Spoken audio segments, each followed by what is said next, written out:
नमस्कार। खास कार्यक्रम देश देशांतर में आपका स्वागत है। मैं हूं आरफा खानम शेरवानी। आम आदमी पार्टी फिलहाल संकट से गुजर रही है। दिल्ली सरकार के जरिए राष्ट्रपति प्रणब मुखर्जी को भेजा गया बिल राष्ट्रपति ने रोक दिया है या खारिज कर दिया है। केजरीवाल सरकार ने लाभ के पद से संसदीय सचिवों को बाहर रखने का बिल राष्ट्रपति के पास भेजा था। मुख्यमंत्री केजरीवाल ने पिछले साल अपने 21 विधायकों को पार्लियामेंट्री सेक्रेटरी नियुक्त किया था। राष्ट्रपति के बिल ठुकराए जाने से पार्टी के 21 विधायकों के अयोग्य होने का खतरा मंडरा रहा है। इन विधायकों को लाभ का पद रखने के मामले में अयोग्य करार दिया जा सकता है। मामला फिलहाल चुनाव आयोग के पास है, जो इस पर अंतिम निर्णय लेगा। इसी बीच अरविंद केजरीवाल ने पत्र लिखकर एलजी नजीब जंग और प्रधानमंत्री नरेंद्र मोदी पर निशाना साधा है कि जानबूझकर उनके हर काम में रुकावट डालने की कोशिश की जा रही है। कितना गंभीर ये मुद्दा है और क्या वाकई अगर ये 21 जो विधायक हैं, अगर ये खारिज हो जाती है इनकी सदस्यता, तो क्या माना जाए एक मिनी इलेक्शन, एक छोटा चुनाव दिल्ली में देखा जा सकता है? 21 जो है सीटों पर उपचुनाव क्या हो सकता है और क्या इससे वाकई आम आदमी पार्टी, कांग्रेस पार्टी और बीजेपी के लिए एक तरह से उनकी लोकप्रियता के इम्तिहान के तौर पर फिर से देखा जाएगा? मेरे साथ खास मेहमान मौजूद हैं। सबसे पहले मेरे साथ हैं आरती मेहरा बीजेपी से, और स्टूडियो में मेरे साथ मौजूद हैं फिलहाल ओम थानवी जी, वरिष्ठ पत्रकार हैं, जनसत्ता के एडिटर रह चुके हैं। दूसरे खास मेहमान प्रोफेसर सुब्रता मुखर्जी हैं, जो कि पॉलिटिकल एनालिस्ट हैं, दिल्ली यूनिवर्सिटी में पढ़ा चुके हैं। और साथ ही मेरे साथ मनोज मिश्रा हैं, चीफ रिपोर्टर हैं जनसत्ता अखबार के। सभी मेहमानों का बहुत बहुत स्वागत है। और ये भी बताना महत्वपूर्ण है कि आम आदमी पार्टी के प्रवक्ता से भी हमने संपर्क साधने की कोशिश की, लेकिन आम आदमी पार्टी की तरफ से हमें कोई भी प्रवक्ता फिलहाल उपलब्ध नहीं हो पाया है उनकी तरफ से उनका पक्ष रखने के लिए। सबसे पहले ओम थानवी जी, मैं आपके साथ शुरुआत करना चाहती हूँ कि ये जो राष्ट्रपति ने जो खारिज किया है, रोका है इस बिल को, इसके क्या मायने हैं? क्यों रोका गया, किस बुनियाद पर? ये देखिए, ये तो सिरे से चूंकि गलत फैसला था इस सरकार का। 21 यानी 1/3 जितने विधायक चुन के आए, उन लोगों को आप पार्लियामेंट सेक्रेटरी, संसदीय सचिव का पद दें। संसदीय सचिव का पद जो है अपने आप में एक रुतबे का पद है।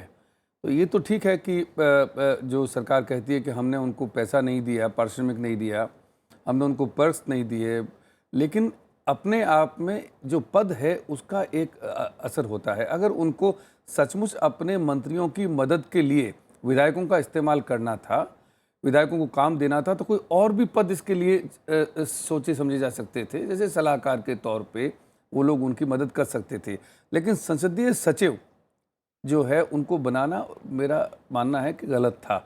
और 21 अगर वो थोड़े, क्योंकि और सरकारों में भी संसदीय सचिव वेंकटचलैया की जो समिति थी उनकी सिफारिश के बावजूद और सरकारों में भी ये सही है कि संसदीय सचिव नियुक्त होते हैं, लेकिन इस अनुपात में, इस तादाद में सिर्फ एक बार ममता बनर्जी ने 21 नियुक्त किए थे, जो कोर्ट ने बाद में जो है वो खारिज कर दिए। तो मेरा मानना ये है कि सिरे से चूंकि गलत फैसला था, इसलिए अंततः जो उसकी परिणति ये होनी थी। जी हाँ।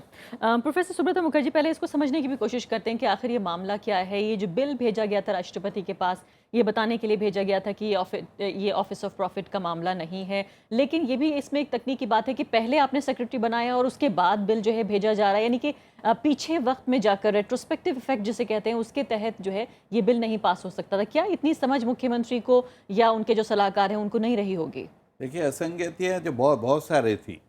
पहला तो है, आपने लेफ्टिनेंट गवर्नर को भी ना पूछे, केंद्र सरकार को भी ना पूछे, क्योंकि दिल्ली का जो राज्य है पूरा दर्जा की राज्य है नहीं, क्योंकि आपका जो बेसिक दो जो डिवीज़न है वो तो इनके पास है ही नहीं, लैंड भी नहीं है, पुलिस भी नहीं है। तो इसको छोड़ के भी इन्होंने पूरा जो प्रक्रिया था वो गलत तरीक़ा से आगे बढ़ाने की कोशिश की। और इसमें सबसे बड़ी जो मुझे लगता है जो कमियाँ थी, उसमें पहले आप सबको अपॉइंट कर दो, उसके बाद आप रिट्रोस्पेक्टिवली करो, ऐसे काम नहीं होता है। और ये कहना कि पहले भी ये हुआ है, बाकी लोगों ने गलतियां क्या है, कोई भी क्रिमिनल जूरिस्प्रूडेंस पे पहला बात यही होता है, जो one crime does not justify another. तो उस तरह आप इसको डिफेंड कर ही नहीं सकते। अब ये सवाल आता है जो ये मुख्यमंत्री ने क्यों किया। मुझे लगता है इसमें एक बहुत बड़ी चीज़ ये होती है, बड़ी संख्या से लोग जीतते हैं तब एक प्रॉब्लम होता है, जो इस तरह डिसिप्लिन हम कैसे मेंटेन करें। मैं आपको एक कोटेशन पुराना बोलता हूँ। रामनाथ गोयनका जी जब राजीव गांधी जीते थे तब उन्होंने कहा था, बड़ी बहुमत से जीते थे, तो उन्होंने एक चीज़ कहा था कि now I die in peace. और 6 महीना के अंदर उनके साथ पूरा जो Indian Express versus Rajiv Gandhi शुरू हो गया। तो एक अनुसार ये है, मुझे लगता है कि एक फिटिंग हो जाती है। आपकी संख्या इतने सारे हैं, विपक्ष कुछ खास है नहीं, उसके अंदर आपको कुछ खास करने का भी नहीं है, क्षमता भी नहीं है। आपने एक इमेजिनरी हो, सच हो, आप दो एनिमीज खड़ा कर दी। जैसे आपने बोला प्रधानमंत्री भी गड़बड़ कर रहे हैं, लेफ्टिनेंट गवर्नर भी कंट्रोल कर रहे हैं, एक कन्फ्रंटेशन दिखाने की पहले से कोशिश है, वो मुझे लगता है बहुत ज़्यादा लॉन्ग लास्टिंग नहीं होता है। जी, इससे पहले कि मैं आरती मेहरा जी की तरफ जाऊं, मनोज मिश्रा ये बताइए फिलहाल कि अब प्रक्रिया कैसे होगी, अब आगे क्या होगा? इलेक्शन कमीशन के पास ये मामला है, इलेक्शन कमीशन कितना वक्त लेगा और किस आधार पर तय करेगा? असल में ये जब अब ये साबित हो गया कि जैसे उन्होंने पहले मार्च में 21 पार्लियामेंट्री सेक्रेटरी बनवाए और उसके बाद ये जून में एक वकील ने राष्ट्रपति को याचिका दी कि ये केस ये गलत हुए हैं और उसको जैसे सुनवाई के लिए वहाँ स्वीकार किया गया राष्ट्रपति के यहाँ, वैसे इनको लगा कि गलती हो गई और 20 तारीख को इन्होंने 20 जून को पिछले साल कैबिनेट की बैठक बुलाई और 23 को विधानसभा में एक बिल ले आए जिसमें ये कि 6 महीना पहले से इसे ऑफिस ऑफ प्रॉफिट से बाहर किया जाए और शायद विधानसभा में लाकर बिल पास करना भी मेरे ख्याल से कानून के खिलाफ है। जी, चूँकि दिल्ली, जैसा अभी बता रहे थे, अभी दिल्ली यूटी है और यहाँ हर बिल जिसमें कम से कम पैसा इन्वॉल्व हो, जिसमें सरकार के फंड से पैसा जाता है, उसकी प्रायर परमिशन केंद्र सरकार से यानी राष्ट्रपति से, उपराज्यपाल के माध्यम से लेना अनिवार्य है। अन्यथा जिसके चलते अभी 14 बिल इनके जो इन्होंने पास किए हैं पिछले 1 साल में वो अटके पड़े हैं केंद्र सरकार के पास, क्योंकि उसके लिए इन्होंने प्रायर परमिशन नहीं लिया। ये अपने आप में साबित कर रहा था जब इन्होंने ये भेजा कि पहले से लागू किया जाए, तो उसके चलते ये हुआ कि ये पहली गलती इनकी प्रीमा फेसी। अभी तो राष्ट्रपति ने उसे अस्वीकार किया है। वास्तविकता ये है कि 2006 का एक जजमेंट जो सुप्रीम कोर्ट का है, जिसमें जया बच्चन के लिए है, उसमें भी 1 रुपये उनको न मेहनताना दिया जा रहा था और न किसी तरह का लाभ। लेकिन सुप्रीम कोर्ट ने, जैसा अभी थानवी जी ने कहा, कि एक रुतबा तो बढ़ा, इस आधार पर उसको नहीं माना और दोबारा उनको फिर से चुनाव में जाना पड़ा। यहाँ तो जो ऑर्डर है उसमें ये लिखा हुआ है कि इन लोगों को ऑफिस देंगे और सरकारी काम के लिए गाड़ी देंगे। दूसरी गलती ये हुई कि इनके जो विधायक जो संसदीय सचिव बने थे, उन्होंने बाकायदा होर्डिंग्स लगाए हैं कि इतना कमरा नंबर विधानसभा में मेरा दफ्तर है और वहाँ आके मिले। जैसा अभी पहले चर्चा में शुरू में ये बात आई, अगर ये चाहते उन लोगों को एडजस्ट करना तो ऐसे ही स्वतः, जैसे इन्होंने 3-3 लोगों को शुरू में तय किया कि दिल्ली में चूंकि छोटी विधानसभा है इसलिए 10% ही मंत्री। तो क्या ये तजुर्बे की कमी है या ये भी एक सरकार की एक तरह से ईमानदाराना कोशिश है कि उन्होंने पिछले दरवाजे से न जाकर सीधे सीधे अपॉइंट कर दिया? मैं इसमें मानता हूं कि एक तो इसकी कमी है, दूसरा अरविंद केजरीवाल का एरोगेंस। उनको ये लगा कि जिस तरह से हम लोगों ने शुरू में ही विरोध किया था कि छोटी छोटी चीजों पर आप अनावश्यक, जैसे रविवार शनिवार को परंपरा है कि विधानसभा की बैठक नहीं होती, हम बुलाएंगे, ओपन में विधानसभा बैठक, माने अनावश्यक जिसका कोई तुक नहीं है। उसी तरह से ये मुझे लग रहा है ऐसा कतई नहीं हुआ होगा कि जो इनके साथ आईएएस लगे हुए हैं या इनके जो सलाहकार हैं उनको ये पता नहीं होगा, लेकिन इनको लगा होगा कैजुअली हो जाएगा, जैसे अभी ये कह रहे हैं। मैं वापस लौटती हूँ आपकी तरफ। आरती मेहरा जी, ये बताइए फिलहाल कि मुख्यमंत्री को बाकायदा खत लिखकर लेफ्टिनेंट गवर्नर को ये सब कहना पड़ रहा है, क्यों बीजेपी, क्यों केंद्र सरकार, क्यों लेफ्टिनेंट गवर्नर के जरिए आप मुख्यमंत्री केजरीवाल को काम नहीं करने दे रही हैं?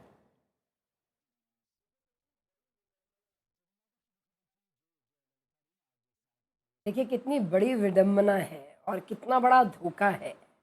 दिल्ली की जनता आज कितनी त्रस्त और अंदर तक महसूस कर रही होगी कि केजरीवाल कितना एरोगेंट, कितना दंभी, कितना अभिमानी व्यक्ति है। अगर आप देखें कि आप संविधान में विश्वास नहीं करेंगे, गणतंत्र दिवस को भी चुनौती देने वाला वो व्यक्ति जिसका विश्वास ही नहीं है किसी संविधान में, किसी कानून में, क्या वो पहले दिन से नहीं जानते कि ये पूर्ण राज्य का दर्जा दिल्ली को नहीं प्राप्त है और इसमें जिस भी तरह की आपको बिल लाना है तो आपको केंद्र की स्वीकृति लेनी होगी। ये चलता आया है कांग्रेस की सरकार में भी, जब बीजेपी केंद्र में थी, और कांग्रेस की सरकार जब कांग्रेस खुद केंद्र में थी, या बीजेपी जब खुद बीजेपी भी केंद्र में थी। और ये सारी बातें, कन्फ्रंटेशन भी होती थी, प्यार भी होता था, प्रेस भी किया जाता था और कुछ बातों को मनवाया जाता था और कुछ बातें मानी जाती थी। लेकिन इनके तो डीएनए में ही कन्फ्रंटेशन है और इन्होंने जिस तरीके से नोटिफिकेशन निकाल के कि आपको ऑफिस भी देंगे, आपको कार भी देंगे। इनके फर्निश्ड ऑफिसेस बने हैं और ये एक सच्चाई है, बहुत से दिल्ली के खासतौर पे मीडिया के लोग सब जानते हैं और पॉलिटिकल गैलरीज के लोग सब ये जानते हैं। लेकिन इनका दम्भ और इनका 67 जीत के आए, ये मैक्सिमम सबको एडजस्ट करना चाहते थे। क्या ये कम नहीं था कि दिल्ली की जनता ने इन्हें एमएलए बना दिया? ये पब्लिक सेवा के लिए आए थे, एक ऑल्टरनेटिव राजनीति की बात करते लेकिन थे। आरती मेहरा ये जी, बात करते थे बड़े बड़े बातों की, जिसमें सच्चाई है, जिसमें ईमानदारी है, ऑनेस्टी है। लेकिन इन्होंने अल्टीमेटली क्या किया? हर तरह का वीआईपी कल्चर, इन्हें सुविधाएं देने की नहीं, जरूरत लेकिन क्यों पड़ी? आरती मेहरा जी, क्या सवाल एक एमएलए यहाँ काम पर नहीं ये कर भी उठ सकता? रहा है। क्या एक मुख्यमंत्री के कहने पे हाँ। तो जी हाँ, लेकिन सवाल यहाँ पर ये भी उठ रहा है फिलहाल कि बीजेपी का नाम ये इस गलत मामले ले की रहे बात हैं। नहीं है। यहाँ तक कि गोवा में हुआ। राष्ट्रपति गोवा में बिना नहीं, केंद्र की के सलाह के जाहिर है इसको रद्द या स्वीकार नहीं कर सकते थे, और नहीं, साफ तौर पर 21 एमएलए का जो उपचुनाव है साफ नजर आ रहा है राष्ट्रपति की बीजेपी भी को। अवहेलना कर रहे हैं शेवानी जी, ये राष्ट्रपति की भी अवहेलना कर रहे हैं, आप कुछ कह उनका रहे भी अपमान कर रहे हैं। राष्ट्रपति इस देश के जो एक वाइब्रेंट राष्ट्रपति हैं, वो अगर इस मैटर में, वो तो मंत्रियों को भी बुला के क्वेश्चन, ओम थानवी जी कुछ कह रहे हैं, उनकी बात सुन लेते हैं। जब फाइल्स भी जाती हैं तो वो मंत्रियों को बुला के भी चर्चा करते हैं और उसमें अपना लेते हैं। लेकिन ईसी जो अब हमारी जो इलेक्शन कमीशन है, उनसे उन्होंने जरूर इसमें राय ली होगी, और राज्यों के जहां जहां पे हैं संसदीय सदस्य, उन लोगों ने पहले से परमिशन ली हुई है, कानून के तहत आए हैं। आरती जी मनी की बिल बात होता सुन लेते है। हैं, फिर दूसरे खुराना जी सवाल के लिए समय आऊंगी पे मैं आपकी तरफ। नंद किशोर जी को जब पार्लियामेंट्री सेक्रेटरी बनाया गया था सीएम का, उनकी आवाज, हमारी आवाज जरूर, उनके पास देर तक जरूर। पहुंच रही है। ओम थानवी जी, नहीं, मैं ये कहना चाह रहा हूँ, देखिए ये तो दो पार्टियों के बीच का जो विवाद है वो उस तरह की बात है। ये कहना कि केजरीवाल ने वीआईपी संस्कृति जो कल्चर है बना दिया। उसको बढ़ावा दिया, ये बिल्कुल हास्यास्पद बात है। सच्चाई ये है कि केजरीवाल ने, इसके लिए उसकी तारीफ करनी चाहिए केजरीवाल की और उनके मंत्रियों की भी। चप्पल पहन के बिना सूट पहने हुए देखा है, मतलब वो ये हर कोई simplicity जानता काफी है कि लाल बत्ती के बगैर उनकी गाड़ियां चलती हैं, ट्रैफिक उनके लिए रोका नहीं जाता। इसकी मतलब ये जो चीज़ है वो अलग है। नहीं, जो सही है वही कहना चाहिए। हाँ, आप ये मतलब कह इस रहे हैं। अनुपात में आप उनका विरोध नहीं कर सकते। मैं शुरू में कह चुका हूँ अपनी 3.5 लाख की आप अपनी सैलरी का पैकेज करवा रहे हैं। आप सैलरी का पैकेज करा रहे हैं अपने विधायकों के लिए, जो देश में सबसे अधिकतम है। आप कैसे उनको कह रहे हैं कि वो वीआईपी कल्चर नहीं? कौन सी वो 3-3 गाड़ियों में चलते हैं, सब कुछ करते हैं, इतना बड़ा घर भी ले लिया, मैं घर नहीं लूंगा, मैं ये नहीं करूंगा, सब कुछ आज उन्होंने लिया हुआ। ठीक है आरती मेहरा जी, वापस लौटती हूँ। मैं बहस को आगे बढ़ाना चाहती हूँ और इस मुद्दे पर भी बात करना First चाहती हूँ कि class कई में लोग चलते हैं। जी अपनी बात पूरी करिए जी। हाँ, मैं ये कहना चाह रहा था कि देखिए तो अपनी अपनी परिभाषा है। अगर वो इसको मानते हैं कि ये वीआईपी कल्चर है, फिर तो जो मंत्री बनेगा उसको लेकर के इतनी कल्चर जो है वो आ जाती है। पर मैं ये और फिर मानता सवाल हूँ तो बहुत होंगे कि फिर एक दिन में कितने जूते बदले जाएं और कितने सूट पहने जाएं, उस पर भी क्योंकि बात दूसरों होगी के फिर। मुकाबले असल बात ये है कि जब आप दूसरों पे उंगली उठाते हैं, जो वाजिब भी हो सकती है, पर अपनी तरफ भी देखना चाहिए। मेरा मानना ये है कि कांग्रेस और भारतीय जनता पार्टी दोनों ने पार्लियामेंट सेक्रेटरी पद का इस्तेमाल, या कहना चाहिए कि गैर इस्तेमाल, क्योंकि वेंकटचलैया कमेटी ने जब समिति ने ये सिफारिश की कि दुरुपयोग हो रहा है संविधान का और आप पद इस तरीके से बांट रहे हैं, तो आप मंत्री नहीं बना करके आपने चोर दरवाजा अपनाया संसदीय सचिव का। तो भारतीय जनता पार्टी क्या संसदीय सचिव नियुक्त नहीं करती है, ये देखने की बात है, या कांग्रेस नियुक्त नहीं करती है। जब अशोक गहलोत की सरकार में संसदीय सचिव नियुक्त थे तो 3 विधायकों ने अदालत में मुकदमा किया था, लेकिन जब वसुंधरा राजे सरकार आई तो 5 संसदीय सचिव अभी वहां पर हैं। तो कहने का मतलब ये है कि संसदीय सचिव आप नियुक्त करते हैं तब तो जो है वो एक अच्छी संस्कृति का पालन है, और कोई दूसरा करता है। मेरा मानना ये है कि केजरीवाल ने किया वो भी गलत, और लोग करते हैं वो भी गलत। अगर आपको अपने विधायकों को काम देना है, क्योंकि विधायक आपके पास काफ़ी हैं, तो काम देने के और भी उपाय हो सकते हैं। ये कम से कम करना, इसलिए कि वो समिति जो थी उसकी सिफारिशों की अवहेलना है। बिल्कुल। तो अवहेलना आप भी कर रहे हैं। मैं ये सवाल इनको पूछना चाहता था कि क्या भारतीय जनता पार्टी ने कभी संसदीय सचिव नहीं नियुक्त किए हैं या कांग्रेस ने नियुक्त नहीं किए हैं? मैं इस बहस को आगे बढ़ाना चाहती हूँ और ये पूरा जो कॉन्सेप्ट है ऑफिस ऑफ प्रॉफिट का, इस पर भी जो सवाल उठ रहे हैं कि आखिर ये एक पुराना कहीं ना कहीं विचार है, नए सिरे से नए वक्त के तौर पर इसे देखा जाना चाहिए। बहुत सारे पिछले ऐसे दरवाजे हैं जिसके जरिए राजनीतिक दल और राजनेता जो हैं वो अपना काम निकालते हैं। आरती मेहरा जी, आप जल्दी से प्रतिक्रिया दीजिए, फिर मैं इस पर सवाल पूछूंगी। मैं बिल्कुल मैं ये कहना चाह रही हूँ ओम थानवी जी, ये सच्चाई है कि आप संवैधानिक प्रक्रिया को मानते हैं या नहीं मानते। संविधान में जिस तरह की आस्था होनी चाहिए, क्या वो आप में है या नहीं है? आज आप किसी तरह की अप्रूवल भी नहीं, अगर आप कहते हैं कि ये ठीक ही था तो आपको बिल बनाने की जरूरत क्यों पड़ी? अगर ये ठीक ही था, जब आपने पहले नोटिफिकेशन निकाला था, तो आप उसको क्यों हटा रहे हैं कि हमने ऑफिस नहीं लिया, हमने गाड़ी नहीं? क्योंकि आपने तो नोटिफिकेशन में कहा था कि ऑफिस भी दिया जाएगा और कार भी दी जाएगी। लेकिन जैसे ही आपके ऊपर ये कोर्ट केस आया तो आपने इमीडिएटली विड्रॉ कर लिया और फिर बिल बनाया। बिल बना के आप राष्ट्रपति के पास आता है तो आप सीधा उंगली उठाते हैं प्रधानमंत्री जी पे। प्रधानमंत्री जी पे आपको उंगली उठाने की और दोष करने की जरूरत क्या है? मतलब किस तरह की गंदी और कन्फ्रंटेशन की राजनीति केजरीवाल करते हैं, सनसनी फैलाने की करते हैं, जनता को गुमराह करने की करते हैं, अपनी बात नहीं करते कि आपने किस गलत तरीके से 21 लोगों को, जबकि आपको 10% अलाउड था, 2, 3, 4 किए होते फिर भी कोई बात होती है। 5 की अभी आप मुझे बहस आगे बढ़ानी होगी। में बात कर रहे हैं, लेकिन कानूनी तरीके से है। खुराना जी ने एक को मनी बिल लाके किया था, शीला दीक्षित भी 3 बनाई थी। 3 जो बनाए थे वो संसदीय तरीके से बनाई थी, उन्होंने प्रॉपर अप्रूवल लेके बनाया था। जी हाँ, बिल्कुल। सुब्रता मुखर्जी, ये बताइए फिलहाल जो ऑफिस ऑफ प्रॉफिट को लेकर जंगल राज से थोड़ा ना चले। जी माफ करिएगा, जितनी जो बार बार सवाल ये उठ रहा है, कुछ लोग जानकारी भी सवाल उठा रहे हैं कि इस पूरे कॉन्सेप्ट में जिस तरह का एक दोगलापन है उसको भी उभारे जाने की जरूरत है कि हमारे वक्त की सियासत और हमारे वक्त की जो चुनौतियां हैं शायद इसके लिए ये ठीक नहीं है और इसको नए सिरे से देखे जाने की जरूरत है। चाहे पार्टी विप का हम जिक्र कर लें, उसमें जिस तरह से बात होती है, अभी राज्यसभा का जो है चुनाव हुआ है उसको लेकर बात हुई है, जो एक पूरा मकसद रहा ऑफिस ऑफ प्रॉफिट का वो दरअसल हल होता नजर नहीं आता।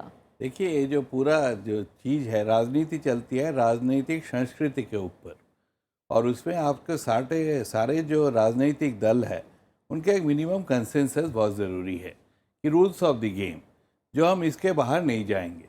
हमारे इधर क्या हो रहा है, देखिए, जो सारे राजनीतिक दल है जब विपक्ष में होते हैं दूसरी बात करते हैं और जब ट्रेजरी बेंच में आते हैं तब दूसरा चीज़ करते हैं, सेम वायलेट करते हैं। पर ये जो केस है केजरीवाल के साथ, जो चीज़ हम लोगों को देखना चाहिए कि चुनाव आयोग ने कहा था इसमें प्रधानमंत्री या लेफ्टिनेंट गवर्नर का रोल है नहीं। तो आप क्या चाहते हैं जो चुनाव आयोग अपना काम ना करे? चुनाव आयोग ने इसको रेफर किया राष्ट्रपति जी के, और राष्ट्रपति ने उसके बारे में जवाब दिया और उनको ये स्वीकार नहीं था। तो देखिए, कुछ लाइफ में एक भी चीज़ होती है, कुछ ग्रेस होती है। जो आपने गलती कर ली आप उसको मान लो। आज ये क्या कह रहे हैं? आज कह रहे हैं ये लोग इंटर्न्स थे, ये लोग सीख रहे थे, और उधर आपका जो शिक्षा मंत्री हैं वो एक तब कह रहे हैं इनके साथ मेरे सारा इन्फॉर्मर्स हैं, इनसे मुझे सारा इन्फॉर्मेशन मिलता है, मैं छापा जो मारता हूँ इनके लिए मारता हूँ। तो इस तरह का बात है ना, दो तरह का, मुझे लगता है बहुत गलत है। और इसमें जो प्रॉपर पॉलिटिकल कल्चर जो हम उम्मीद करते हैं, जो नई लोग जो राजनीति में आ रहे हैं, पढ़े लिखे लोग आ रहे हैं, उनसे हम आशा करते हैं जो पहले जो सारा गलतियां हुआ वो इससे हटके काम आपसे टिप्पणी इस पे भी चाहूंगी कि क्या ऑफिस ऑफ प्रॉफिट को फिर से रिडिफाइन, परिभाषित करने की जरूरत है, रीडिफाइन करने की जरूरत है? नहीं, रीडिफाइन तो नहीं करना चाहिए। देखिए, एक हम लोगों ने रूल बनाया कि 10%, उसके अंदर ही इसको रखिए, क्योंकि देखिए जो सरकार चलती है वो परमानेंट सिविल सर्विस चलाती है, वो तो IAS PCS और जो पूरा संस्था होती है वो चलाती है। तो उसके लिए छोटे असेंबली में 10%, बड़े असेंबली में 15%। लेकिन आपकी क्या राय है कि इसको परिभाषित कैसे करने की जरूरत है? इस पर चर्चा होनी चाहिए। लेकिन मेरा ये भी मानना है साथ में कि मुझे लग रहा है अगर काम करना कोई चाहे तो एक विधायक अपने आप में सक्षम है। और दिल्ली जैसे राज्य जो 1483 वर्ग किलोमीटर की दिल्ली है, छोटी सी दिल्ली है, एक कोने से दूसरे कोने में जाने में 1.5 से 2 घंटे लगते हैं। ये राजस्थान, बिहार और हरियाणा तो है नहीं कि आपको सुबह जाना हो शाम को पहुंचना हो। तो मुझे लग रहा है कि अगर दिल्ली की समस्याओं का समाधान करना है, अगर उसमें आपकी दिलचस्पी है, आप रोज सचिवालय में 2 घंटे के लिए जाके बैठें और हर मंत्रियों के पास बैठ के अपने इलाके की सलाह दें। तो यानी आप ये कह रहे हैं कि काम करते हुए ज्यादा दिखना चाहती है सरकार, बजाय इसके कि काम दरअसल करना जी, चाहती हो। वास्तविकता वही है। और उसके चलते हो क्या गया है, अब मुझे तो उस समय भी क्राइसिस नहीं लगा जब ये लोग मान के चल रहे हैं कि ये अपने यहाँ ऐसा कहीं बगावत ना हो जाए, इसलिए क्योंकि वो पार्टी विशुद्ध रूप से एक ही आदमी के बूते जीती और उनका ही प्रभाव था। इसलिए मुझे नहीं लग रहा है कोई एमएलए बगावत और ये सब वाली बात वहाँ कोई लंबी चौड़ी हुई थी। एक एमएलए विरोधी हैं, उसका भी अलग कारण है कि वो योगेंद्र यादव जी और बाकी लोगों के साथ जुड़े हुए शुरू से थे। इसलिए मुझे लग रहा है कि ये टोटली जानबूझ के ये सोचा गया होगा कि चलो इसी बहाने कुछ लोगों को हम। चलिए, आखिर के 2-3 मिनट मेरे पास बचे हैं और जल्दी से 1-2 सवाल ले लेती हूँ। आरती मेहरा जी, बहुत संक्षेप में मुझे ये बताइए कि क्या बीजेपी अब चुनाव के लिए तैयार हो रही है, कमर कस रही है? ये शायद बीजेपी को इस वक्त गुमान हो गया होगा कि अब चुनाव को जो है वक्त गुजर चुका है, पिछले चुनाव को 1 साल से भी ज़्यादा, और फिलहाल जो है कहीं ना कहीं ज़मीन तैयार हो सकती है। उपचुनाव भी एक छोटे पूरे विधानसभा के चुनाव के तौर पर देखा जाएगा 21 सीटों पर।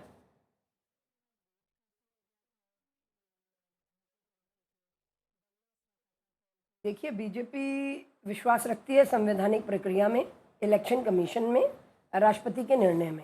इलेक्शन कमीशन अपना, चुनाव आयोग जो भी अपना डिसीजन देगा, हम एक राजनीतिक दल हैं, हर समय पूरी तरह से तैयार रहते हैं। राजनीतिक प्रक्रिया में चुनाव जो हैं वो आते हैं और उसमें हर तरह से भारतीय जनता पार्टी, जिस तरह से भारतीय जनता पार्टी का इतिहास है, वो दिखाता है कि हम एक कार्डर बेस्ड पार्टी हैं और झुक जाते हैं। तो उसके लिए जनता ने हमें पहले भी बहुत देखा है, जनता इनकी बातों में आ गई। एक वैकल्पिक सरकार देंगे, एक ईमानदार सरकार देंगे, लेकिन जिस तरह के हालात इन्होंने 1.5 से 2 साल में किए हैं, कोई सड़कों पे काम नहीं हुआ, कोई एमएलए इफेक्टिवली जिस तरह से बात रखी गई थी वैसे काम नहीं कर पाए हैं। ठीक है, और जनता त्रस्त है निचले लेवल पे। अगर देखें, बातें बहुत है, मुझे आगे बढ़ानी होगी बात को। जी जी, मीडिया, माफ कीजिएगा, शुक्रिया, उसका सबका यूज। जी आरती जी, शुक्रिया, इन्होंने शुक्रिया आरती जी। जी ओमथानी जी, बताइए, फिलहाल ट्विटर की अगर हम बात कर लें और इसको कोई पैमाना माने, फिलहाल तो आम आदमी पार्टी की रेपुटेशन कम से कम जो है, उनकी प्रतिष्ठा फिलहाल दाव पे लग गई है। ट्विटर पे पूरे दिन लगातार जो है 21 उड़ते एमएलए, उड़ता पंजाब की तर्ज पे जो है वो ट्रेंड कर रहा है। और जाहिर है शहरी वोटर है और बहुत बड़ी तादाद में वो वोटर भी है जो ट्विटर पे है, जो आम आदमी पार्टी का वोटर रहा है। ऐसे में आपको लगता है कि ये कहीं ना कहीं उनकी इमेज को धक्का पहुंचेगा? नहीं, देखिए, इमेज जो है उसको थोड़ा धक्का तो पहुंचेगा, क्योंकि मैं शुरू में कह चुका कि ये कोई बहुत उचित फैसला नहीं था। लेकिन ये जिस तरह से ट्विटर वगैरह को आपको बहुत प्रमाण नहीं मान सकते हैं, बिल्कुल नहीं मान सकते। और मैं आरती जी से बिल्कुल इससे सहमत नहीं हूँ। उनका पार्टी का स्टैंड है, हमारा किसी पार्टी से कोई ताल्लुक नहीं है।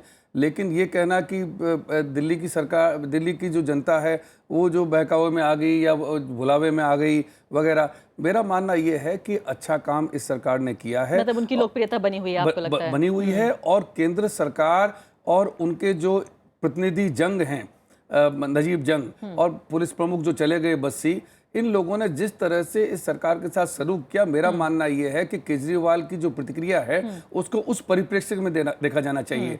एक चुनी हुई सरकार को घेर करके अगर केंद्र मदद नहीं करता है तो उसमें जो एक बौखलाहट जाहिर होती है उसका अपना एक परिप्रेक्ष्य जाहिर होना चाहिए। तो वो एक फैसला अपनी जगह पे जो है वो गलत है। इसका मतलब ये नहीं है कि आप हर चीज को, काम को, बर्ताव को, सबको खारिज करना, वो उचित नहीं कि क्या जिस तरह से प्राइम मिनिस्टर के ऊपर या लेफ्टिनेंट गवर्नर के ऊपर जो एक अटैक किया है, जिसको कि एक पीड़ित मानसिकता बता रहे हैं लेफ्टिनेंट गवर्नर, आपको लगता है कि ये हमला कहीं ना कहीं लोगों में इस बात के लिए भावना जगाएगा जो ओमथानवी जी कह रहे हैं कि एक चुनी हुई सरकार को कटघरे में खड़ा करने की कोशिश है? मुझे लग रहा है पहले दिन से ही उन्होंने ये ऐसा बनाया है।